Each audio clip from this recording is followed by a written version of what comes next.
역대상 26장 20절에서 마지막 32절까지 말씀 한 절씩 교독합니다.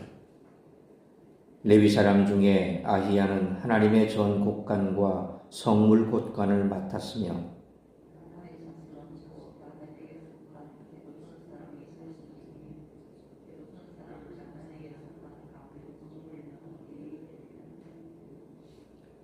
여엘리의 아들들은 스담과 그의 아우 요엘이니 여호와의 성전 곳간을 맡았고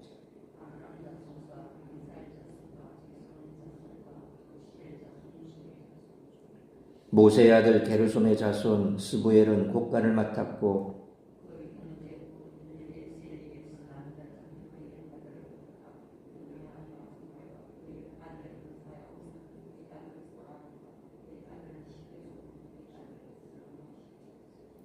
이 슬로못과 그의 형제는 성물의 모든 곳간을 맡았으니 곧 다윗왕과 가문의 우두머리와 천부장과 백부장과 군대의 모든 지휘관이 구별하여 드린 성물이라.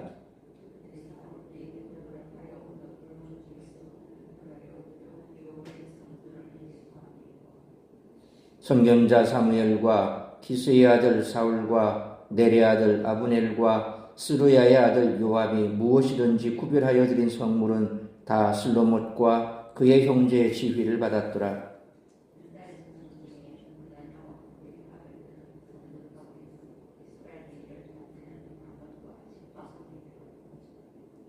헤브론 자손 중에 하사비아와 그의 동족 용사 1700명은 요단 서쪽에서 이스라엘을 주관하여 여호와의 모든 일과 왕을 섬기는 직임을 맡았으며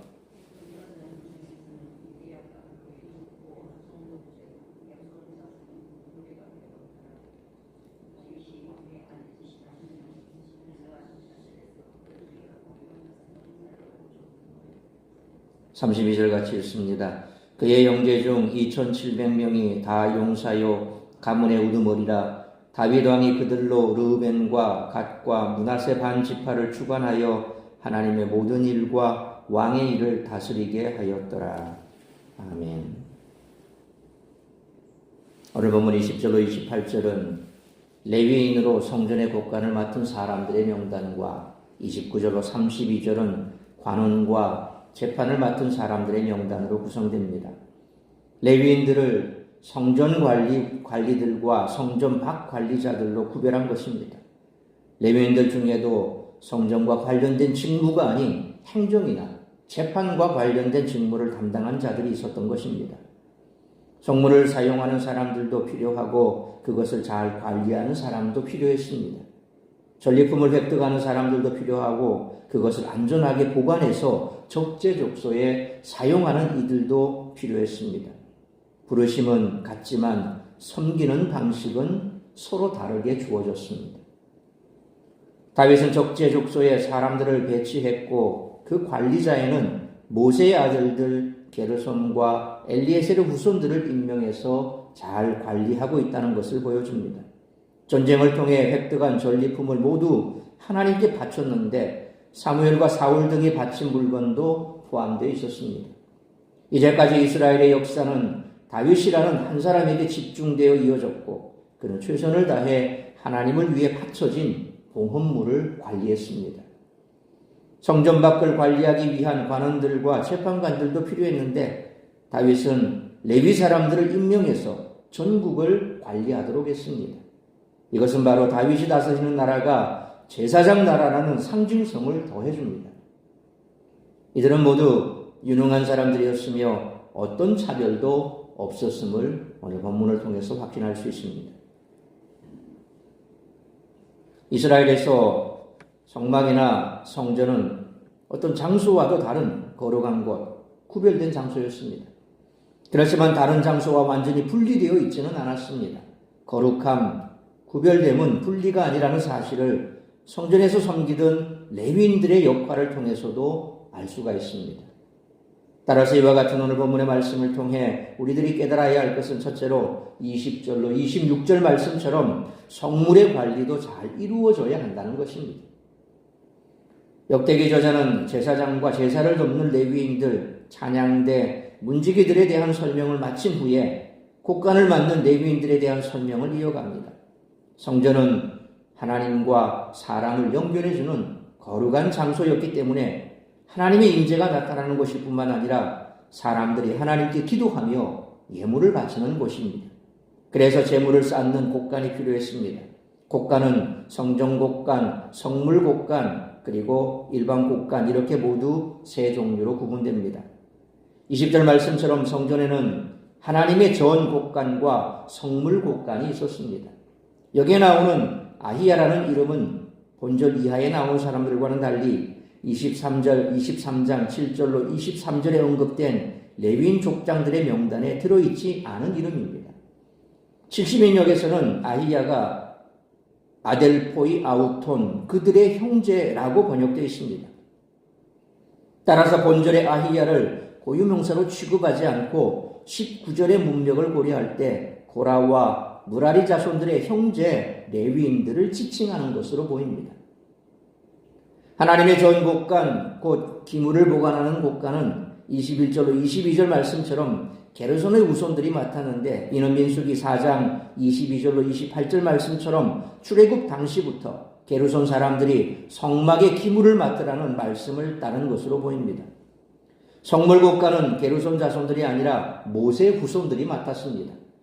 그런데 역대기 저자는 모세 후손들이라고 직접 말하지 않고 23절 말씀처럼 고핫의 네 아들 아므람, 이스할, 헤브론, 우시엘 자손을 언급한 후에 24절로 26절 말씀처럼 그중 모세의 두 아들 게르솜과 엘리에셀의 자손이 성물의 모든 곡간을 맡았다 설명하고 있습니다.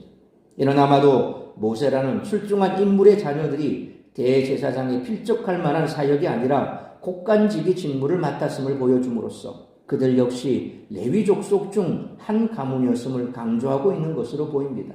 그러니까 과거 역사 속에서 위대한 인물이었지만 지금 현재 그들이 맡은 그 일을 바라볼 때 혹 사람들이 왜 이래 라고 말할지 모르지만, 그러나 그들 역시도 과거에는 하나님 앞에 크게 쓰임받았지만 그들 전체를 통틀어 보면 그들도 레위 지파 중에 하나다. 그러니까 전체 속에서 그들도 똑같이 하나님의 선별된 일에 그냥 그렇게 쓰임받는 것이다 라는 거죠. 우리 역시도 내가 누군데 라면서 자신이 사회 속에서 어떤 위치에 있고 내가 어떤 사회 속에서 사람들로부터 인정을 받는지 그건 중요하지 않습니다. 장관이라고 해서 교회 안에서 차량 이렇게 질서 유지하는데 그렇게 나서면 안 됩니까? 전직 했다 그래서 교회 안에서 아주 이 일은 그 사람이 하면 안 되고 또 세상에서 이렇기 때문에 이 사람은 꼭 이 일을 해야 되고 그런 건 아니라는 거죠. 하나님 앞에 어떤 일이든 우리는 구분 없이 할 수 있는 그런 마음 자세가 중요하다는 것입니다. 얘기 들어보면 어떤 큰 대형 교회 워낙 차량 대수가 많다 보니까 주차 관리 위원 중에 전직 장관도 있고 그렇다라는 얘기도 들어봤습니다. 그건 그 사람의 인품을 스스로 나타내는 거죠. 내가 이렇기 때문에 난 이런 일 하면 안 돼. 이건 있을 수 없는 일입니다. 주님 안에서 무엇이 중요하고 무엇이 덜 중요하고 또 누구는 해야 되고 누구는 하지 말아야 되고 이런 건 없습니다. 모두가 다 동일하게 하나님 나라와 복음을 위해 몸된 교회를 위해 헌신한다는 그 마음 한 가지, 그것이 중요하다는 것이죠. 사실 오늘날로 치면 성전 곡간을 지키는 레위인은 교회 재정 담당자라고 볼 수 있습니다. 교회는 세상에 속하지 않지만 교회 재정은 세상 사람들이 보더라도 한정 의욕이 없게 관리되어야 합니다. 성전에서는 제사를 잘 드리는 것도 중요하지만 성물의 관리도 잘 이루어져야 한다는 거죠. 그러므로 교회 역시 예배와 전도, 양육에 전념하지만 재정 문제나 관리 등을 담당하는 자는 어떤 의욕도 받지 않도록 바르게 처리해야 함을 항상 잊지 않기를 축원합니다. 두 번째로 27절로 마지막 32절 말씀처럼 성전은 세상과 분리되어 존재하는 곳이 아니라는 것입니다. 다윗이 성전을 건축하지 못한 가장 큰 이유는 전쟁을 수행하면서 피를 많이 흘린 사람이기 때문입니다. 그래서 그는 전쟁을 통해 얻은 전리품들을 성전 건축을 위한 예물로 바쳤습니다. 그 전리품들 중에는 27절로 28절 말씀처럼 기스의 아들 사울과 넬의 아들 아브넬이 얻은 것까지 포함되어 있습니다. 다윗의 장인이었지만 그를 죽이려 했던 사울과 사울의 군대 장관이었던 아브넬이 얻은 전리품도 성전을 짓는 데 사용되었다는 것이 참 인상적입니다. 또한 레위인들 중 헤브론 자손들은 성전이 아니라 왕을 섬기는 직분을 맡기까지 했습니다. 30절로 31절 말씀처럼 그들 중에 큰 용사가 있을 정도로 전쟁에도 능한 사람들이었습니다. 레위인이라고 해서 모두 성전 안에서 제사 직무만 수행했던 것이 아님을 보여줍니다. 이처럼 성전은 세상과 분리되어 존재하는 것이 아니라 세상의 요소들까지 포함해서 거룩함을 바꾸는 곳임을 알 수 있습니다.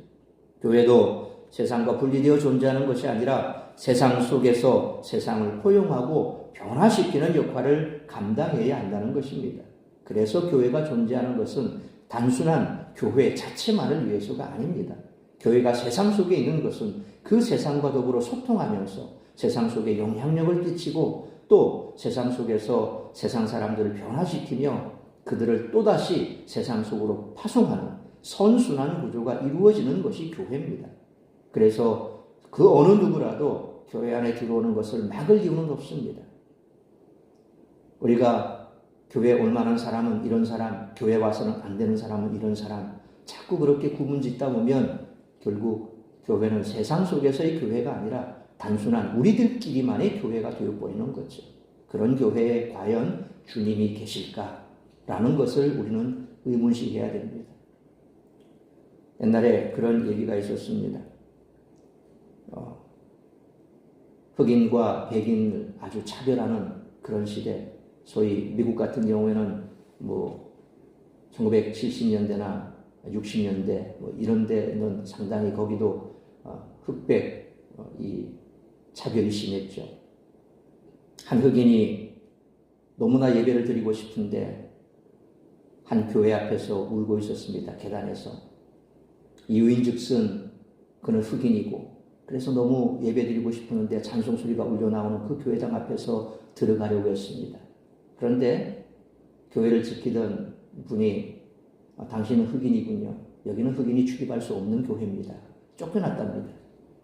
너무 예배를 드리고 싶은데 거기에서 쫓겨나서 계단 앞에서 울고 있는데 한 분이 옆에 와서 어깨를 쓱 쓰다듬으면서 미소 지으면서 위로를 하더랍니다. 그러면서 하는 말이 너무 슬퍼하지 마. 나도 저기에 들어갈 수 없었어. 라면서 위로를 하는데 쳐다보니까 예수님이셨다는 겁니다. 그러니까 그 교회는 예수님조차도 들어갈 수 없는 곳이다. 예수님도 유대인이고 또 백인이 아니고 그런지 모르겠습니다만 그런 얘기가 있었습니다. 그러니까 세상 속에서 교회는 차별두는 곳이 아니라 교회만큼만이라도 차별 없이 사람들을 대하고 결국 그러한 곳에서 위로받고 상처받은 자들이 다시 소망을 얻어서 세상 가운데 새로운 삶을 살 수 있도록 길을 열어주는 곳이 교회거든요. 그래서 우리 스스로가 늘 그런 생각을 가져야 됩니다. 내가 이런 마음을 품으면 과연 주님조차도 이 교회에 있을 수 있을까? 우리가 예배드리는 이 공간에 과연 주님이 함께 하실까? 그건 우리가 어떤 마음을 가지느냐에 따라서 달라진다는 것입니다. 그러므로 세상과 구별되면서도 세상과 분리되지 않은 신실한 성도로 살아가는 우리 모두가 되시기를 주님의 이름으로 축원합니다. 기도하겠습니다. 거룩하신 아버지 하나님, 은혜와 사랑을 감사합니다. 오늘도 이 새벽을 깨워 말씀으로 예배로 하루가 시작하게 하시니 감사합니다. 오늘은 우리 주님 복되게 하신 주일입니다. 오늘도 우리가 주님 앞에 예배할 때에 참으로 우리의 예배를 주님께서 기뻐 받으시는지, 내가 주님 앞에 온전한 예배를 드릴 만한 그런 마음가짐으로 예배를 드리고 있는지, 우리는 세상 속에서 세상 사람들처럼 그런 특권의식을 가져서는 안 됩니다. 어느 누구라도 똑같이 주의 몸된 교회를 섬기는 자들은 다 주님께서 기뻐 쓰시는 자들이요, 어느 곳에서 봉사하든 그 모든 봉사자들은 하나님 앞에 기뻐 그들을 축복하실 만한 봉사자들이라는 사실입니다. 그래서 이와 같은 특권의식 없이 모두가 다 동일하게 주님 나라와 몸된 교회를 위해서 헌신하는 것은 하나님이 기쁘시게 받으신다는 사실을 잊지 말고, 오늘도 요소요소에서 우리가 주의 나라와 복음을 위해 몸된 교회를 위해 헌신하는 그 헌신을 우리 주님 기억하시고, 또한 그 기억하심을 통하여서 우리의 삶에 복을 내려주실 줄 믿는 믿음으로 담대하게 기쁨으로 감사함으로 우리가 예배에서 주님께서 주신 각자의 자리에서 아름답게 예배드리며 섬길 수 있기를 간절히 소망합니다. 뿐만 아니라 교회는 이 땅 가운데 교회만을 위해서 존재하는 것이 아닙니다. 교회는 세상과 소통해야 되고 또 세상 속에서 선한 영향력을 끼치는 그런 교회가 되어야 될 줄 믿습니다. 그런 교회를 만들기 위해서는 우리 각자 한 사람 한 사람이 어떤 마음으로 주의 몸 된 교회에서 우리가 사역하고 있는지를 돌아보아야 할 것입니다. 어느 누구라도 예외 없이 상처받고 세상 속에서 죄악 가운데 있다 주님 앞에 돌아왔다면 포용하고 받아주고 그래서 치유를 우리가 그들을 품고 치유해 줌으로 말미암아 세상 속에서 또다시 그들이 죄악 가운데 머물고 또 상처받은 마음으로 세상을 살아가는 것이 아니라 회복되고 다시금 거듭나서 세상 속에 선한 영향력을 끼치는 그런 사람으로 살아갈 수 있도록 도와주는 것이 교회입니다. 우리가 그런 교회를 만들어가기 위해 우리 각자 한 사람 한 사람이 차별 없이 어느 누구라도 주의 몸 된 교회에서 예배할 수 있는 그런 교회로 만들어가야 할 줄 믿습니다. 우리 사랑샘 교회가 그런 교회가 되게 하시고 그래서 지역을 섬기고 열방을 섬기는 교회로 주님 이 땅에 다시 오실 그날까지 참으로 우리 사랑샘 교회를 통해서 이 지역에 죽어가는 영혼들이 죽기로 돌아오는 그런 일들을 잘 감당하는 이 시대의 마지막 구원의 방주의 역할을 감당하는 그런 교회가 될 수 있도록 은혜를 베풀어 주옵소서. 오늘도 우리 사랑하는 성도들 세상 속에 머물며 시험 드는 자리에 있지 말게 하시고 주님 앞에 나와 예배하며 오늘도 우리가 하나님의 영광을 찬송하는 복된 예배에 모두가 다 참여하는 예배자들이 될 수 있도록 은총 내려 주옵소서. 오늘 이 예배를 시작으로 드려지는 모든 예배 위에 우리 하나님 영광 받아주시기를 간절히 빌고 소원하오며 이 모든 말씀 우리 주 예수 그리스도의 이름으로 기도하옵나이다. 아멘.